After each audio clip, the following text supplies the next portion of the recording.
we are going to make a ginormous Christmas wreath. Not like a 3-footer or a 4-footer, but big, like photo booth worthy. My idea is to make a modified octagon. 1, 2, 3, 4, 5, 6. And here's where it's going to get a little elongated. We're going to do some octagonies here, bottom and top, and then some straighties here. So here's the cool part. If you're 7'5", you just the straighties, you got to make them a little bit longer. So you're not going to necessarily have a circle wreath. You'll have an oval wreath, but it'll encompass the whole family. First, I need 8 32-inch pieces. And I got some 10-foot treated 2x4s because it's going to be outside. Here's how we're going to do it.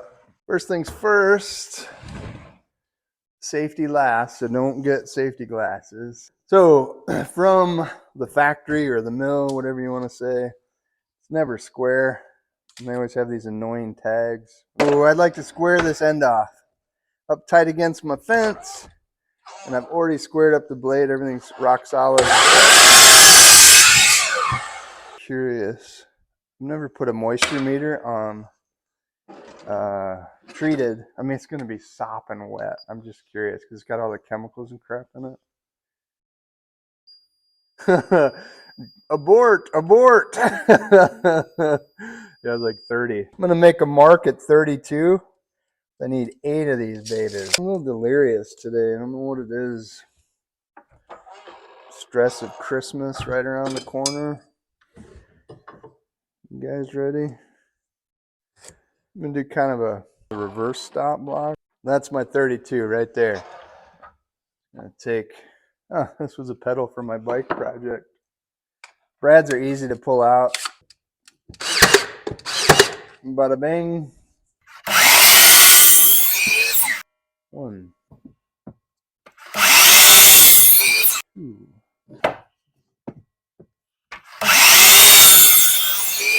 3. Goat perch.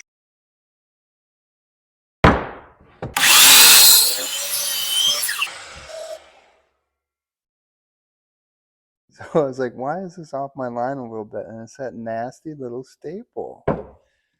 Goat perch. Doesn't have to be exact, I guess, but it does.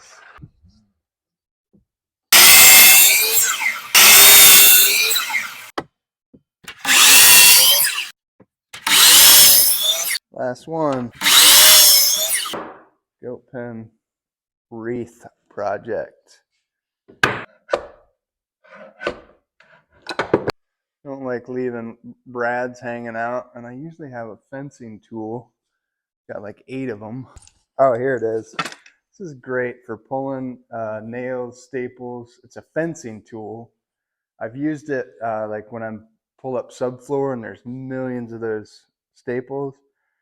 It just works out great because I can grab the nail, and then it's got this rocker on it, you know. So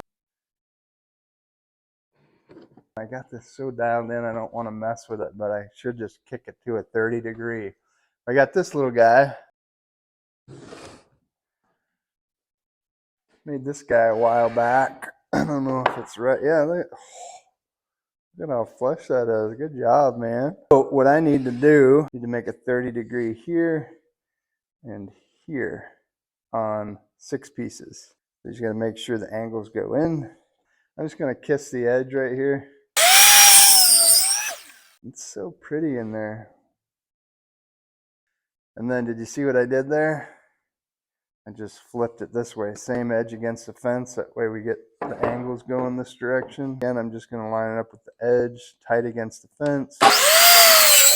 One thing you can do to cheat is just lay the one you cut on your next piece. And then flip it. Put your piece back on. This is you don't need to do this unless you want it perfect. Line it up with your fresh cut edge. Draw that, trace that. Again, flip this way.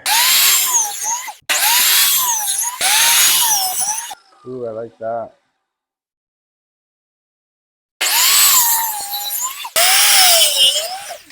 I'm gonna throw those away, but every time I see scraps like that, I'm like, oh, that's cool. What are we gonna make with that, you know? And I get sidetracked and I'm in my studio positioning them like this. Like, is that a Christmas ornament? Could I notch that? Ooh, they sit like this way. Like, I don't know. So much potential. That's by far the coolest one. Ooh, I like that guy too. Curious what people would pick, you know, or somehow make an art piece, you know, three-dimensional, maybe. Slide it down a little bit. I don't know. Cursive wood scraps.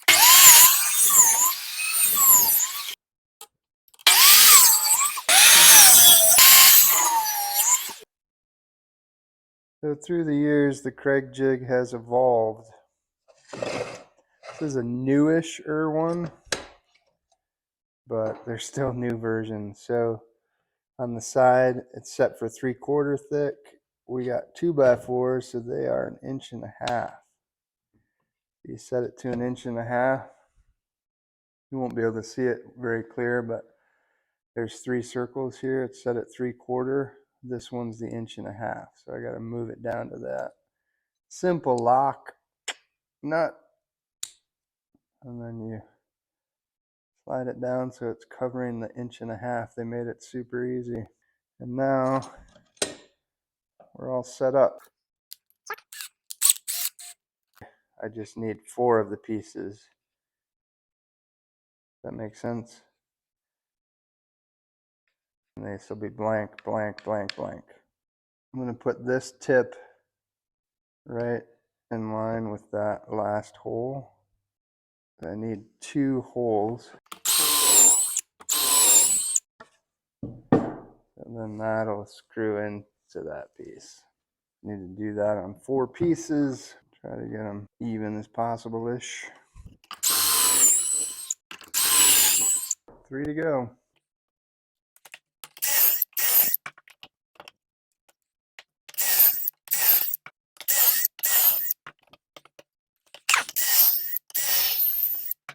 All right, I'm going to put together the bottom and the top. I hate when Craig moves up a piece, so I usually clamp it. So I was thinking through how to take this apart, you know, because you're going to have this huge wreath. And my idea is I'll glue that joint and that joint, this joint and this joint. So the top and the bottom will be solid, and then you can unscrew the middles so you can store it easier. But you could technically take the whole thing apart. You just Craig it all and no glue, but I wanted to use glue. Titebond 3 is waterproof, watertight. That's why I'm using it. 2.5-inch blue screws, because these are the outdoor ones. When you're Craiging a screw like that, at least for me, with an impact driver, you can hear the difference in sound when you're, and you can tell when you've gone far enough because it'll change. See if you can hear it.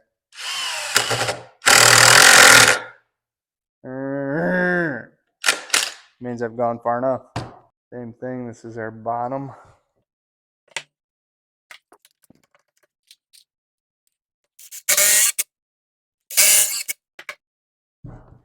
There's the bottom. Looks happy. You can see how I lay it out. These are my Craig pieces. And this is the top with no Craigs in it.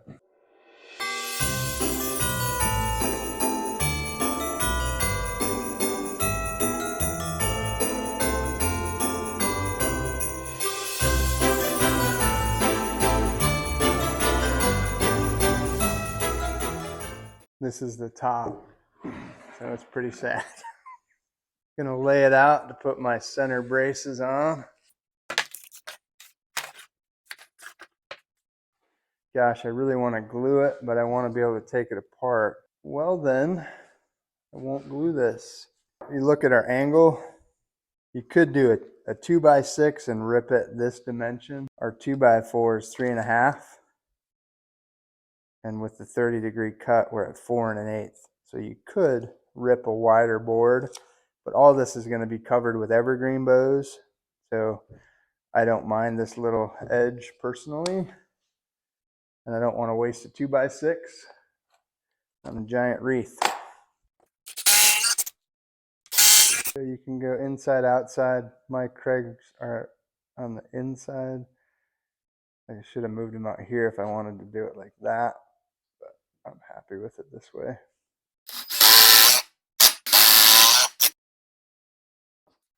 This should pull itself together.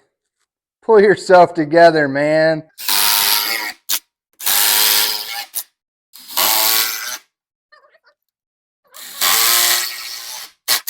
So the next step is the legs. Found these scrap 2x8s that work perfect. Got some screws in them that are all wanky, so I'm just going to bolt cut them and then pull them out or grind them. Not sure yet. Watch yourself.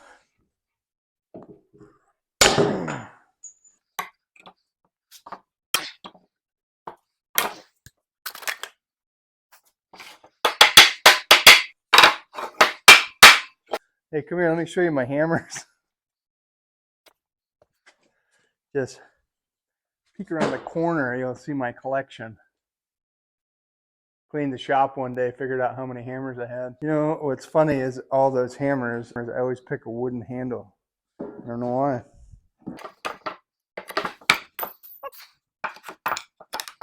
This is the bottom. They're going to sit here and here. Right now, I just need 4 pieces this width. So I did that, made a line. I'll cut 4 that size. They don't have to be perfect, so I'm just going to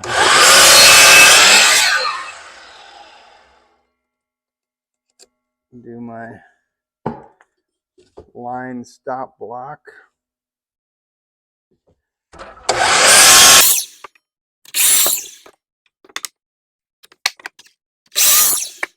I was going to find center 19. That's center. Doesn't have to be perfect. So let's pretend this is my bottom piece. It's going to sit in there just like that. All I need is a square.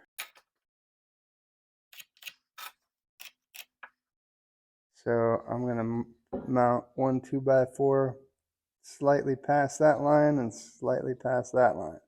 And then my bottom will sit right in that slot. 19. Eyeball it. Square it. Line it.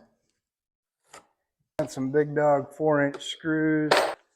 And I'm going to glue these on just for extra added. Check. Square. This is just an imaginary piece of the wreath. So I get the spacing right. I want it to be just a little bit wider than that. I just don't want it too tight, so when I remove it after I'm done, I want to be able to slide it back in place. So I'm going to go the skinniest paint stick I got. Should always have a bunch of sticks around. Makes life easy. Use it as a spacer.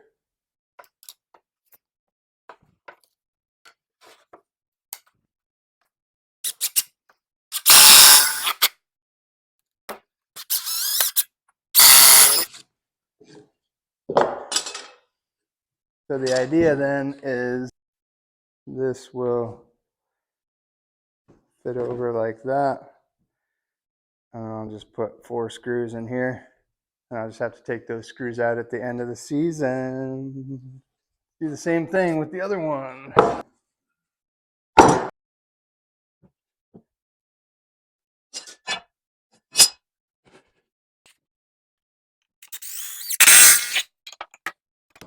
Totally moved out of square. I knew it would. Just check it when you're done.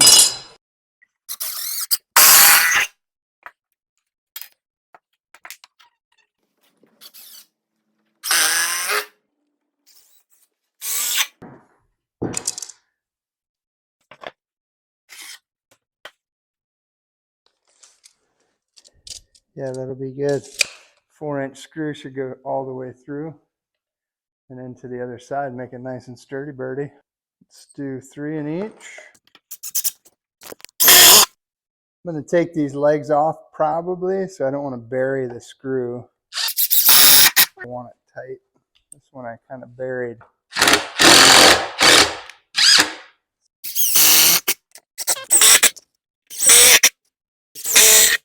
There's going to be quite a bit of weight. You can still feel a little bit of wobble there, but that's pretty good. I'm going to try to stand it up right there. Oh, that's good.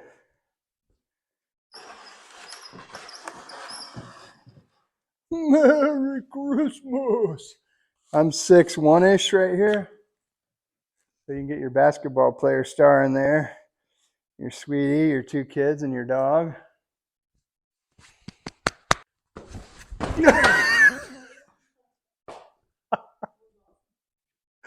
I don't ever want to do that again. Just out on the acreage getting some boughs for the big wreath. So really any kind of evergreen. I found this cedar, so I'm going to get a bunch off of it.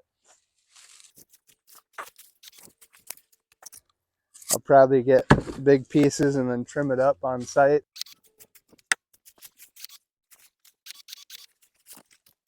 This is a really cool trimmer. It scares me to death, like I'm going to cut my finger off sometimes, but it works great. It's got a safety trigger, but keep your fingers out of there and it works awesome. You don't have to do any squeezing or snipping. Just pull the trigger. So easy. You always need more than you think. That should be enough. If you don't have an acreage, if you're not homesteading, we got a lot of land we can pick through. It's mainly just cedar, but evergreen boughs of any kind work. I'm going to try to find some holly and some other fun little accent pieces, but just go to your tree farm or wherever you get your Christmas tree that's alive. And they usually have a bunch of free boughs from all the trimming that you can take.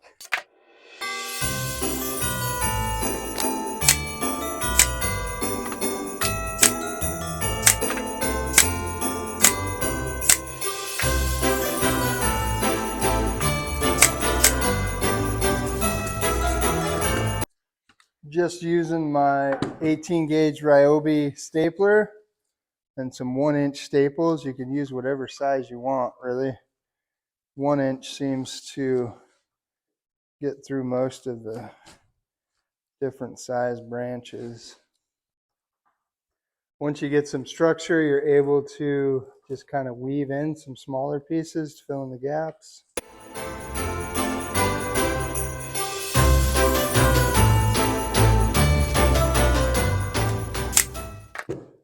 Might be good. Hey, now it's all done. Just think wreath. What would you add to a wreath? You got a big one right here. You could do bows, berries, lights. Lots of options. We're going to put this in front of the doorway. It'll be like a portal to Christmas.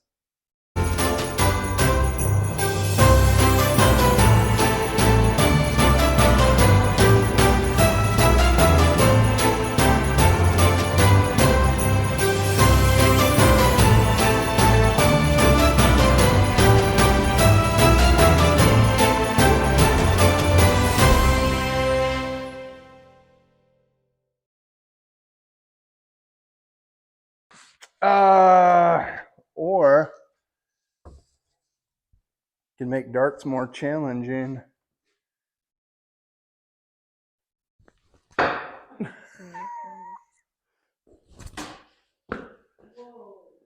Nailed it. No. I buried it though.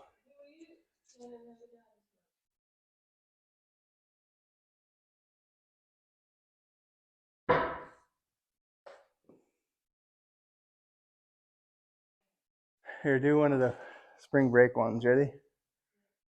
Count 3 and then click. Or do you have a shooter one? Or goes.